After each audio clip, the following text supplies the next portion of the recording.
en el Salmo 133.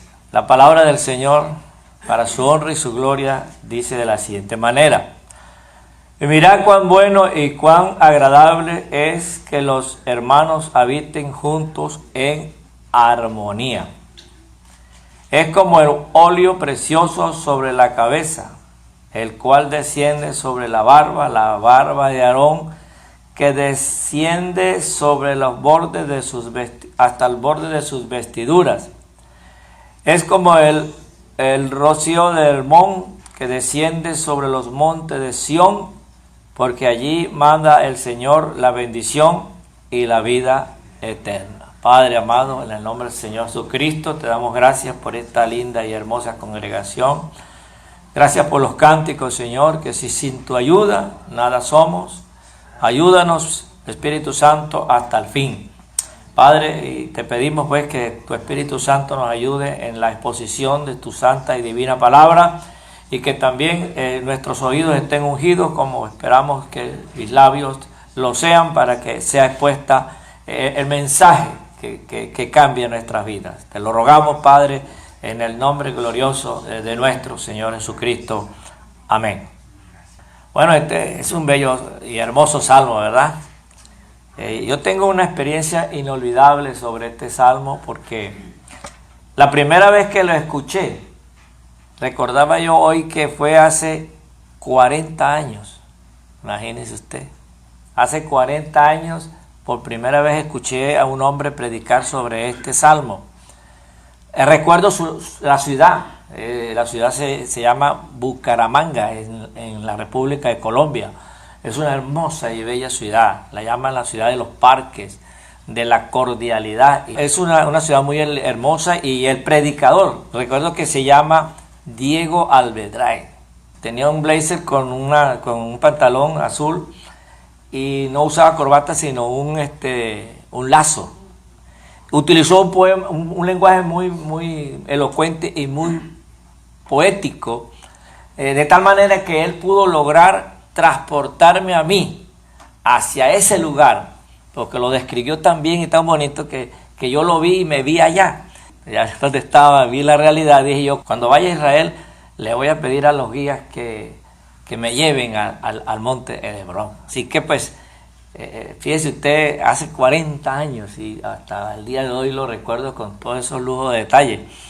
Y a veces nosotros vamos al domingo, oímos tremenda predicación, y llegamos a la casa, y el que no vino al culto le pregunta ¿cómo estuvo el culto? Uno le dice, muy bueno. ¿Y qué predicaron? No me acuerdo. Pero fíjese, yo me acuerdo hace 40 años acerca de este sermón, y hasta recuerdo la novia de él, que era la hermana Amparito Bernal, la hija mayor del pastor, que se llamaba el hermano Campo Elías Bernal, un gran apóstol de la predicación del Evangelio. Todo eso recuerdo gracias pues al impacto que produjo este sermón y este salmo en mi vida. Recuerdo que los primeros libros de consulta, usted sabe que los libros de consulta son el diccionario, la concordancia, los comentarios bíblicos. Pero entre los primeros libros de consulta que yo compré, que fue el diccionario ilustrado, lo primero que yo busqué fue la palabra Hebrón, y empecé a estudiar sobre el monte, porque es que tocó y me impactó muy tremendo en esta vida. Bueno, en este día yo voy a omitir el monte Hebrón en este sermón, aunque aquí aparece. Lo voy a omitir porque voy a hablar nada más de dos cosas.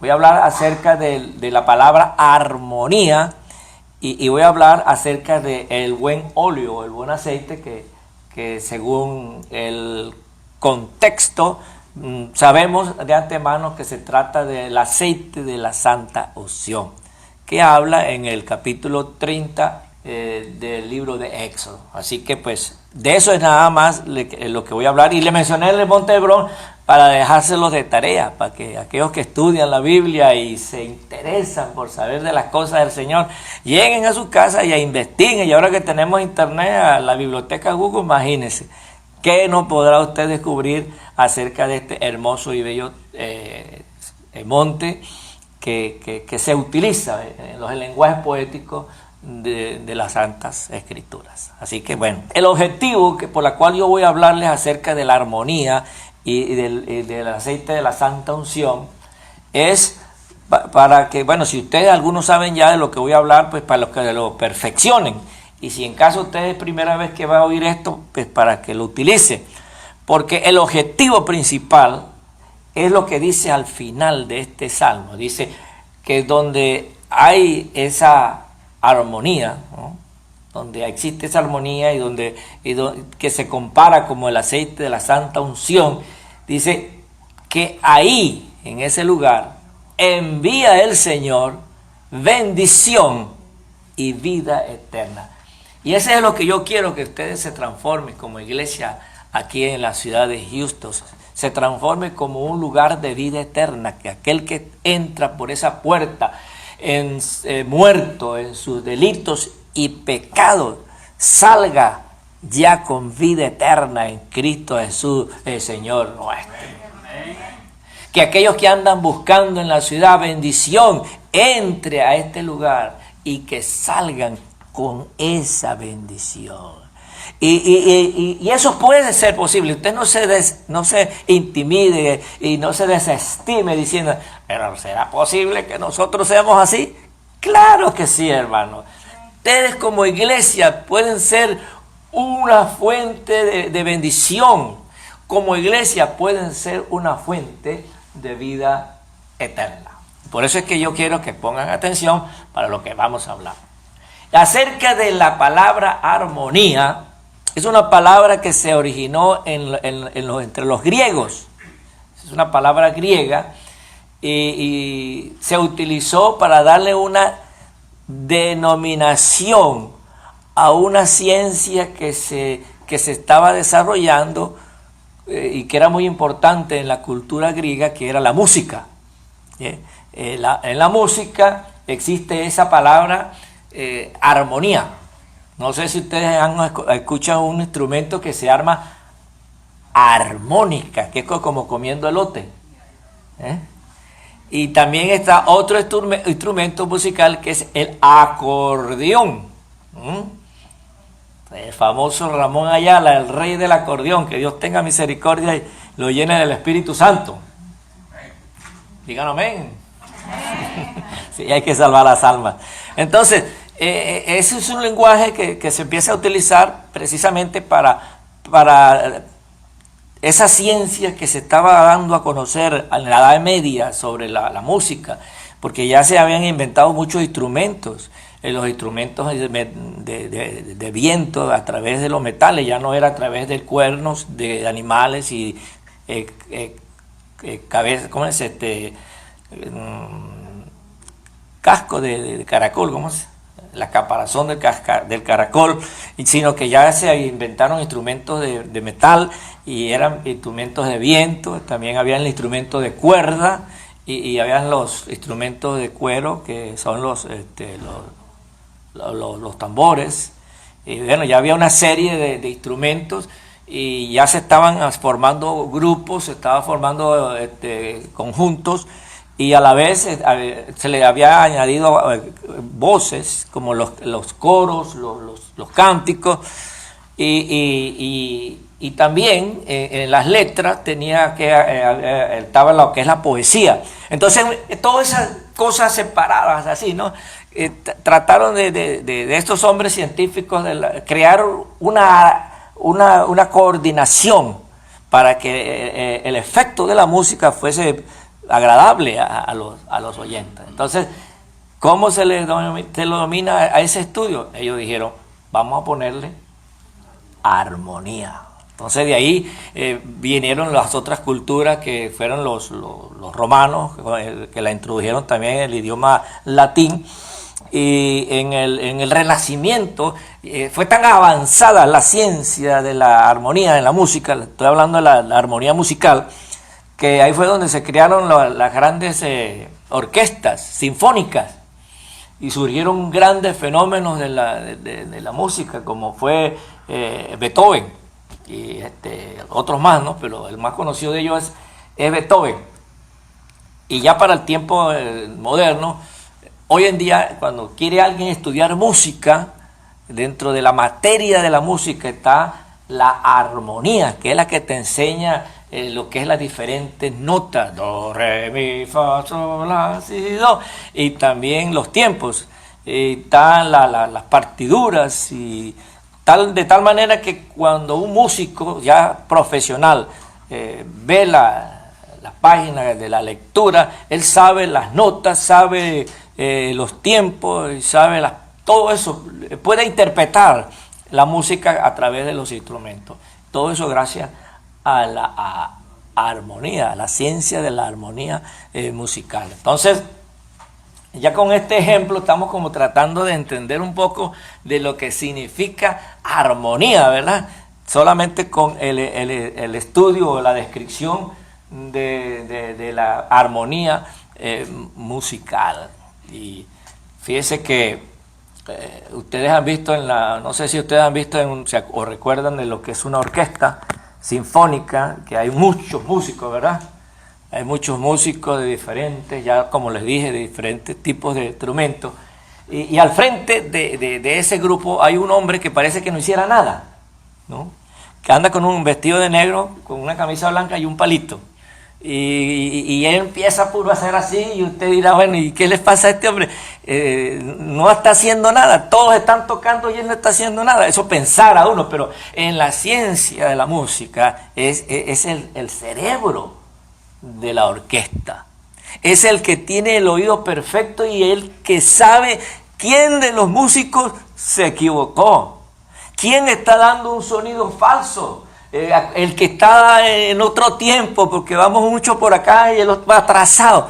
Entonces el director que anda con ese palito así es el que coordina todos esos diferentes músicos y diferentes instrumentos para crear una pieza musical perfecta.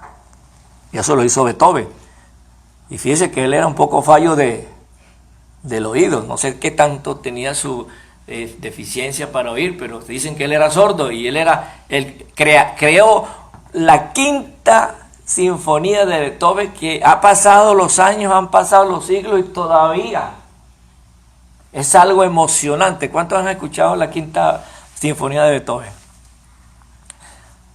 Allá está que uno que dice que ya lo oyó. Les invito a que busquen por YouTube la quinta sinfonía de Beethoven y escúchenla todas. Algunos se van a aburrir porque como no es reggaetón, ni es rock, y entonces no le va a gustar. Pero escúchenla por escuchar. Así como nosotros escuchamos, a mí no me gusta el rap, pero yo lo escucho por escuchar. Y fíjese, a pesar de que es una música urbana, también en la música urbana existe la armonía en todo lo que ellos hacen y dicen. Entonces, la armonía aplicada a la música es la que hace los sonidos perfectos que pueden producir en nosotros descanso o alteración, pero producen efectos. Ese es el objetivo de la música, producir efectos, sentimientos y comportamientos en nuestras vidas. Y cuando usted escucha una música y se entristece, el que creó esa música logró su objetivo porque él quería que el que la escuchara se pusiese triste. Y aquel que oye una música y se relaja y le da sueño, entonces el creador de esa música logró su objetivo porque él lo que quería era que el que la escuchara se relajara. Y así sucesivamente. Todo eso se logra gracias ¿a qué? A la armonía. Ahora bien, en este salmo debemos recordar que el que lo hizo fue el rey David.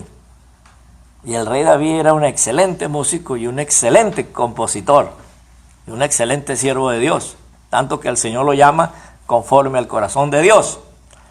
Y él introduce en este salmo la armonía, pero ya no la armonía musical, sino él introduce la armonía como la armonía familiar. Y por eso él dice, mirad cuán bueno y cuán delicioso es habitar, ¿quiénes? Los hermanos juntos en armonía. Entonces introduce la armonía como la armonía familiar. Y este hombre sí tenía una amarga experiencia en eso, porque él se crió en una familia donde no había armonía para nada. Él era, de por sí, él era discriminado. En vez de ser el consentido, porque era el Benjamín, era el discriminado. Le dieron a él el oficio más humillante que había en la familia, de criar ovejas, y las ovejas de su padre. Cuando su papá lo envió a llevarle provisiones a sus hermanos que estaban en el ejército, cuando lo vieron, de una vez le reprocharon: ¿qué haces tú aquí? Yo como que los oigo que le decían: ¿qué hace este metiche aquí?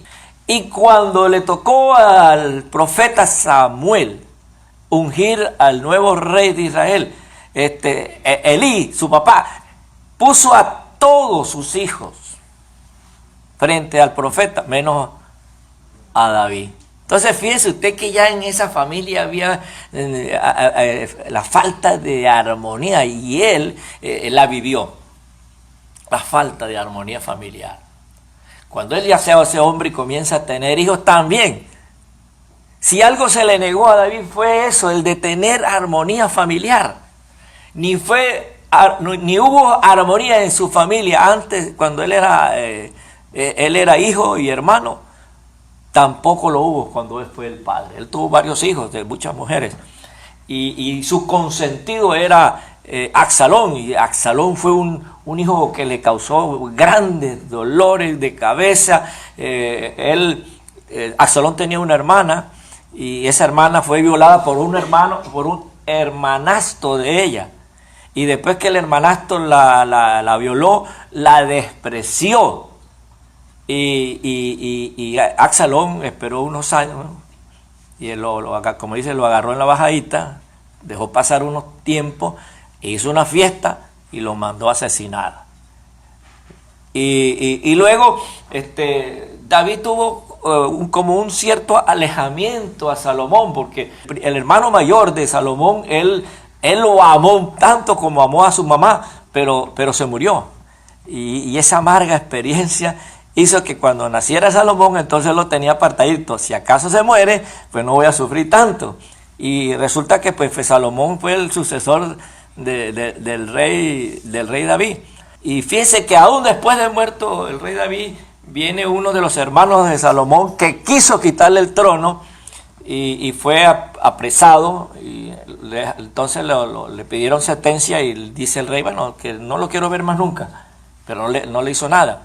Pero después este hombre se le ocurrió que le dieran la tsunamita. Usted sabe que David, cuando ya estaba viejito, las cobijas le daba alergia, entonces le dieron a una doncella virgen para que le diese calor. Y esa doncella fue tradicionalmente conocida como la Sulamita, la cual Salomón se enamoró locamente de ella, y fue la que le dedicó aquel poema conocido como el Cantar de los Cantares. El Cantar de los Cantores es una canción de tantas canciones que Salomón escribió, pero esa es la mero. ¿Ah? Y entonces él le dedicó esa canción, el Cantar de los Cantares, a la Tsunamita. Y viene su hermano y se la pide para que se la den por esposa. Hermano, ahí sí no lo perdonó la vida. Este hermano de Salomón le quiso quitar el trono, y él se lo perdonó, pero cuando le quiso quitar la Tsunamita, lo mandó a matar. Un desastre la familia del rey David. Por eso dicen que el rey David era un buen compositor, era un buen músico, un buen adorador, pero un mal padre. ¿Por qué? Porque su familia fue un desastre. Entonces, en la vida de David no hubo armonía familiar, ni antes de casarse, ni después de casarse. Entonces, cuando hace falta esa armonía, entonces uno sabe el gran valor que ella representa. Cuando usted no tiene dinero, sabe lo que vale $1. Pero cuando tiene miles y miles de dólares, $1 es como quitarle un pelo a un gato. Y va al mall y gasta derrochadamente porque tiene muchos dólares.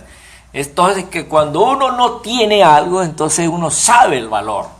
Y David sabía el valor de lo que significa la armonía, y por eso él la introduce y habla este poema y crea este salmo que muchas veces lo hemos espiritualizado, pero también en este momento lo estamos humanizando, diciendo acerca de la armonía familiar. Y hay otro hombre en la Biblia, hablando de la armonía, ¿no? Hay otro hombre en la Biblia que habla acerca de la armonía en el Señor. En la versión que yo estoy usando, que es la Biblia de las Américas, en Filipenses capítulo 4, verso 2, dice así de la siguiente manera: ruego a Eubdia y a Síntique que vivan en armonía en el Señor. En verdad, fiel compañero, también te ruego que ayudes a estas mujeres que han compartido mis luchas en la causa del Evangelio, junto a Clemente y los demás colaboradores míos, cuyos nombres están en el libro de la vida. Aparecen aquí dos hermanas que no son hermanitas que se la pasan calentando bancas. Son hermanas que fueron luchadoras y colaboradoras en el ministerio internacional de todos los tiempos, habidos y por haber, del apóstol San Pablo. Y bueno, estas mujeres, por ejemplo, Eubdia, que Eubdia significa un viaje próspero y agradable, y Síntique significa una mujer próspera, fueron grandes siervas del Señor, tanto que dice Pablo que ellas aparecen en el libro de la vida. No estamos hablando de los hijos carnales del rey David, estamos hablando de hermanas siervas del Señor. Y a esas hermanas siervas del Señor, líderes de la iglesia, colaboradoras del apóstol Pablo, grandes heroínas de la iglesia primitiva, en la iglesia de los filipenses, el apóstol Pablo les exhorta y les anima, les ruega que vivan en armonía en el Señor. No dice qué es lo que pasaba entre ellas dos. No dice si había problema o no, pero yo supongo que si Pablo se lo dijo, por algo se lo dijo. Habían problemas entre ellas dos. Estoy hablando de dos grandes siervas del Señor, a las cuales el apóstol les exhorta a que vivan en armonía en el Señor, porque la armonía en ellas se había perdido. Acuérdense que lo que yo le dije, que cuando David escribió acerca de la armonía familiar es porque él nunca vivió esa armonía y la deseó como niño recién nacido. Entonces, en esta exhortación habían dos hermanas que trabajaron juntas en el camino del Señor, pero aquí el apóstol Pablo le dice que por favor vivan en armonía en el Señor. A ver qué pasaron. Supongo yo que de tanto compañerismo, de tanta amistad, de tanta solidaridad, de tanto compartir la una a la otra, llegaron al extremo de perderse el respeto. Digo yo, ¿no?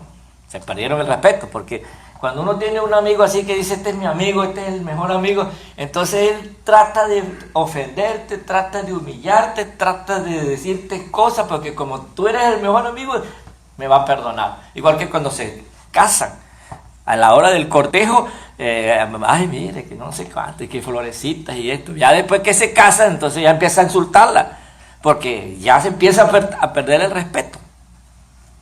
Bueno, esta hipótesis es la que yo creo, se faltaron los respetos. Y recuerdo ahí en este momento la gran célebre frase que existe en uno de los héroes de México: la paz comienza en el respeto ajeno. Cuando se faltan los respetos, entonces se pierde la armonía. Cuando se pierde la armonía, entonces en vez de ser de una fragancia agradable, comienza a salir malos olores y desagradables, donde nadie quiere estar cerca de eso. Yo ahorita, como vengo en el autobús, agarro un autobús express en el centro y me deja aquí en en la estación del metro, y ahí agarro el otro, el 161 que me deja aquí. Y cuando vengo del centro, acá, a veces se sienta alguien al lado mío. Dios santo, Jesús de Nazaret. Yo no me puedo levantar porque son 2 asientos, pero lo que me provoca es levantarme y cambiarme. Y como vienen por el freeway no puedo porque me caigo. Pero aquí hay unos a veces que se sientan, ni siquiera al lado sino al frente, y tienen unos olores horrorosos. Bueno, eso pasa cuando se pierde la armonía familiar, y en este caso cuando se pierde la armonía en la congregación. Es tan desagradable que producen unos olores donde nadie quiere entrar, donde nadie quiere ir, donde en vez de existir vida eterna es muerte, y en vez de ver bendición hay castigo. ¿Por qué? Porque la armonía se perdió. Y la armonía se pierde porque no hay respeto. No hay respeto hacia el pastor, o el pastor no respeta a la congregación. Se meten todos los asuntos internos de cada hogar, de cada familia, y bueno, ahí se crea ese monstruo del cual el Señor no quiso que existiera la iglesia. La iglesia existe para que sea una bendición en la tierra. Por eso la iglesia es denominada la sal de la tierra. Es denominada la luz del mundo. Y eso es posible cuando hay una congregación que vive en armonía. Mire, y la falta de respeto se origina por una conciencia altiva y altanera. Es decir, falta de humildad. Y si usted va al mismo Filipenses, capítulo 2, y lo lee conmigo, mire lo que dice. Por tanto, si hay algún estímulo en Cristo, si hay algún consuelo de amor, si hay alguna comunión del Espíritu, si hay algún afecto y compasión, haced completo mi gozo, siendo del mismo sentir, conservando el mismo amor, unidos en espíritu, dedicados a un mismo propósito. Nada hagáis por egoísmo o por vanagloria, sino que con actitud humilde cada uno de vosotros considere al otro como más importante que a sí mismo, no buscando cada uno su propio interés, sino más bien los intereses de ¿quién? De los demás.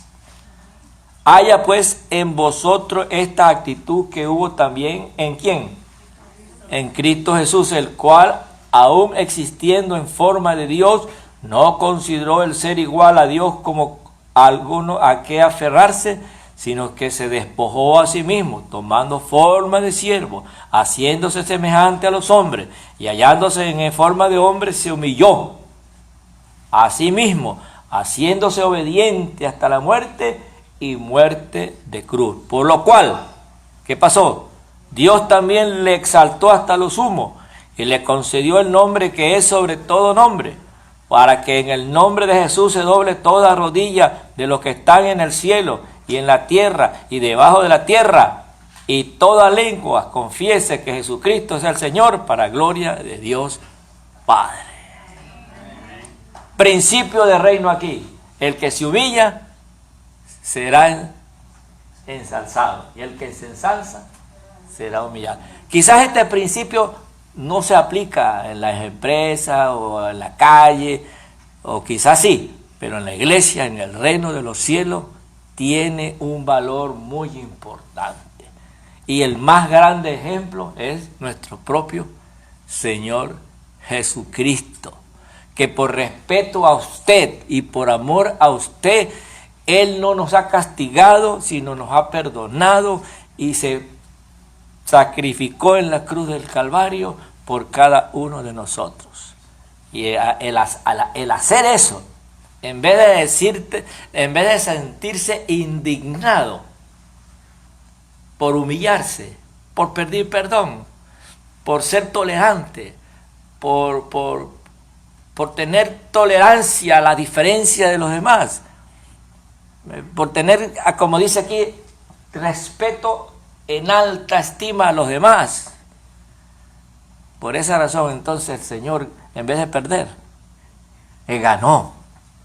Él se humilló haciéndose indigno, pero esa indignación hizo que nosotros fuésemos enriquecidos. Siendo Él rico, se hizo pobre para que nosotros, en nuestra pobreza, por Él seamos enriquecidos. Y eso lo exalta a Él para recibir un nombre que es sobre todo nombre, el más famoso de todos en el universo, se llama Jesucristo. Y es el que se humilló más que todos nosotros. Entonces nosotros en las congregaciones, cuando nos creemos más que los demás, le faltamos los respetos a los demás, y ahí se echa a perder eso. Pero el Señor nos dice en este salmo, repito de nuevo, mirad cuán bueno y cuán delicioso es habitar los hermanos juntos. Y al final dice, porque ahí es donde envía el Señor bendición y vida eterna. También hace otra comparación, ¿no? Que es acerca es como el buen óleo que cae sobre la cabeza de Aarón, que pasa por su barba y llega hasta el borde de su vestidura. Entonces, por eso sabemos, por esa descripción sabemos que se trata del aceite de la santa unción, que fue entregada por Dios a Moisés. Y Dios le entrega a Moisés una fórmula de varios elementos. Entre esos elementos está la mirra, que está la canela, está el aceite, y están dos elementos más, que es el cálamo. Son 5 elementos. Y aparte de dar la descripción de los 5 elementos, da la cantidad de cada uno de ellos. En total son 15 libras de esas especies aromáticas y 3 litros de aceite del bueno. Entonces Dios agarra 4 elementos hechos por Él y un elemento procesado por el hombre, y crea una fórmula perfecta, que es la fórmula del aceite de la santa unción. Y ese aceite fue diseñado para que cayese sobre un hombre que nació bajo maldición. ¿Sabía usted eso? Aarón y su familia y su tribu, ellos nacieron bajo maldición. Porque cuando el patriarca Jacob fue a bendecir a sus hijos, maldijo a Leví, que fueron sanguinarios con un pueblo. ¿Sabes que allí hubo un pueblo donde el príncipe se enamoró de la única hija que tenía Jacob?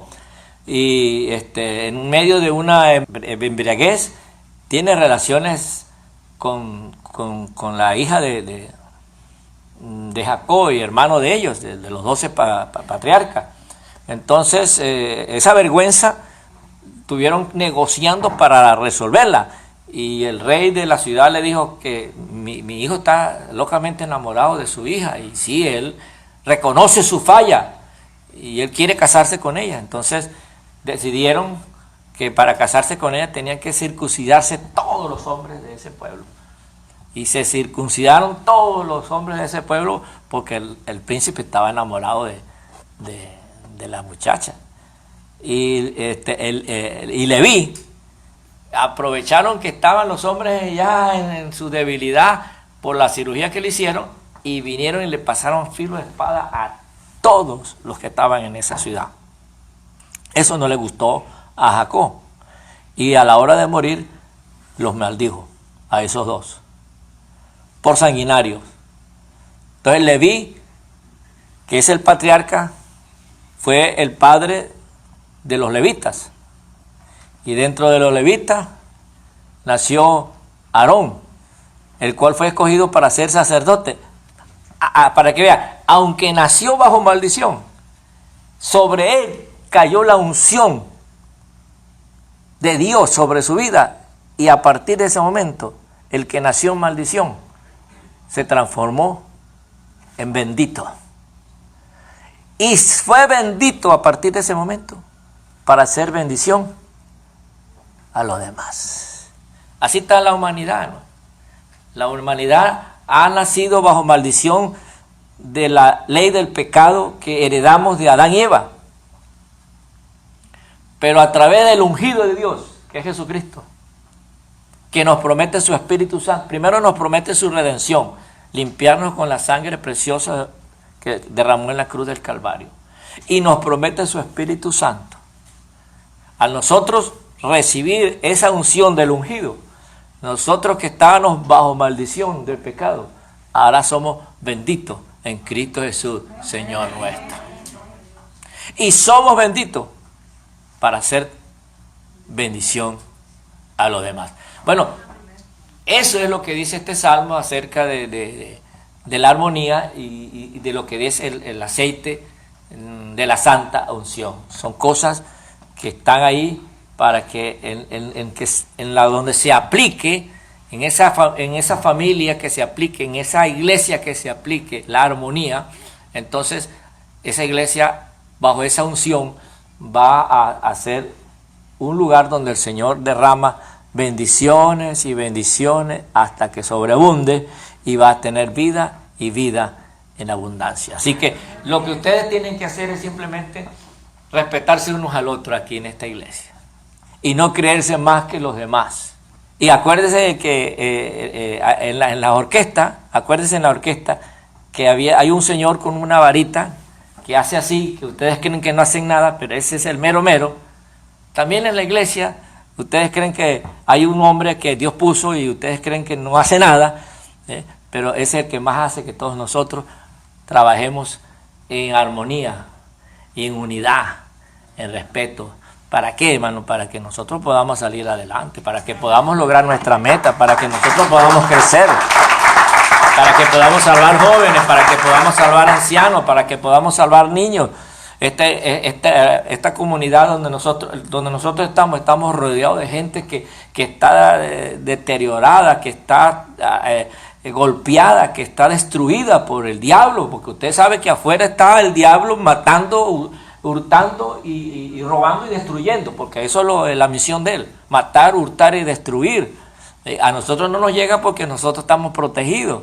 Y aunque él nos hace puyadas y nos pellizca, pero eso, como dice, caerán a tu lado 1000 y 10,000, pero no nos hace daño, no nos quebranta la fe. Nosotros estamos firmes en aquel que hemos creído. Pero ¿qué pasa con los que están al lado? Nosotros como iglesia tenemos dos tareas fundamentales, una dirigida a Dios y otra dirigida a la humanidad.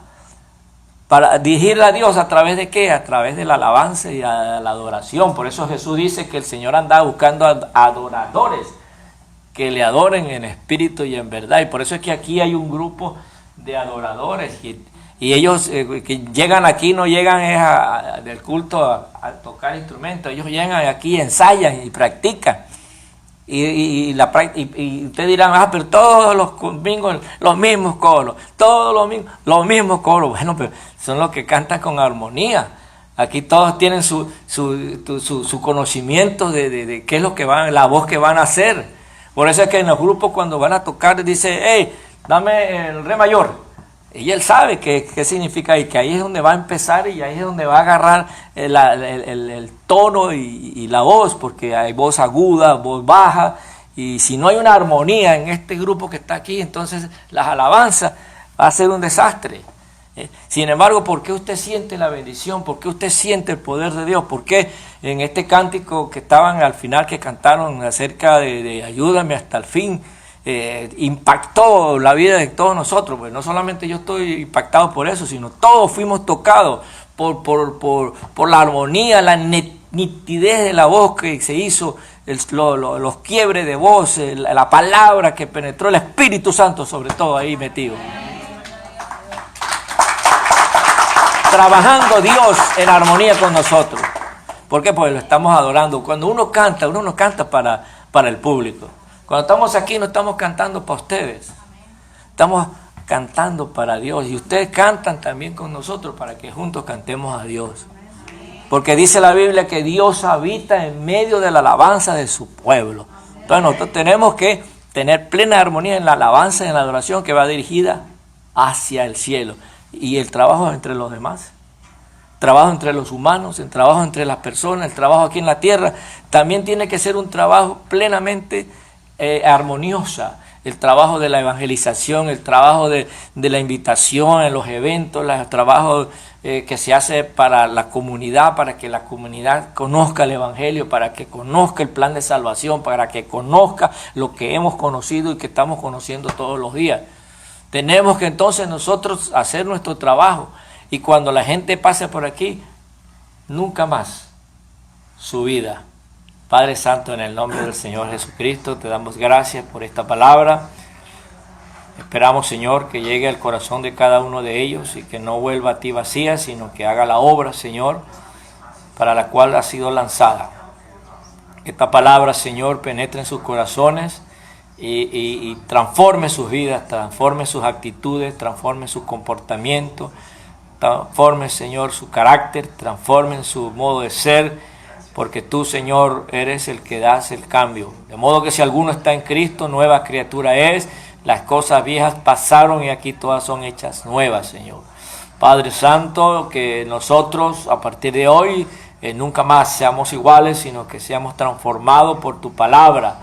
Tu palabra nos limpia, tu palabra nos transforma, tu palabra nos corrige, tu palabra, Señor, nos hace cada día más y más a tu voluntad, Señor. Por eso queremos que tú nos permitas vivir de ahora en adelante en plena armonía en esta congregación. Que haya paz entre los hermanos y hermanas, que haya paz entre los líderes, Señor, que haya paz en la familia pastoral, que haya paz entre la familia pastoral y la iglesia, que haya paz en los nuevos y los mayores, que haya paz en los jóvenes y los adultos, que haya paz entre las hermanas, que haya paz entre los hermanos y hermanas, que haya paz, Señor, en plena congregación. Y yo sé, Señor, que si los que hay ahorita, como miembros de esta iglesia, que viven en plena armonía, bajo tu Santo Espíritu, bajo tu unción, yo sé que esta iglesia muy pronto va a multiplicarse, Señor, en miembros, va a multiplicarse en congregación, Señor, porque tú, Señor, tienes planes con cada uno de nosotros para hacernos cada día mejor. Pero, Señor, es el trabajo que nos hace falta, trabajo en armonía, para que así podamos nosotros dar logros gigantes para conseguir nuestras metas, Señor, y para dar pasos gigantescos. En el nombre de Jesús, dale sabiduría a esta iglesia, dale sabiduría al pastor cada día más y más. Y, Señor, que haya mucho amor en esta congregación, que el Espíritu Santo, Señor, nos dé humildad para respetarnos unos a los otros, para que sepamos que nosotros necesitamos de todos y todos necesitan de mí, y que eso nos permita, Señor, vivir bajo tolerancia, bajo respeto, bajo la coordinación, bajo el espíritu de humildad que tú, Señor, nos diste como ejemplo. Bueno, Señor, te pido estas cosas y espero que esta oración llegue al trono de tu gracia y tu Espíritu Santo esté con cada uno de nosotros. En el nombre de Jesús.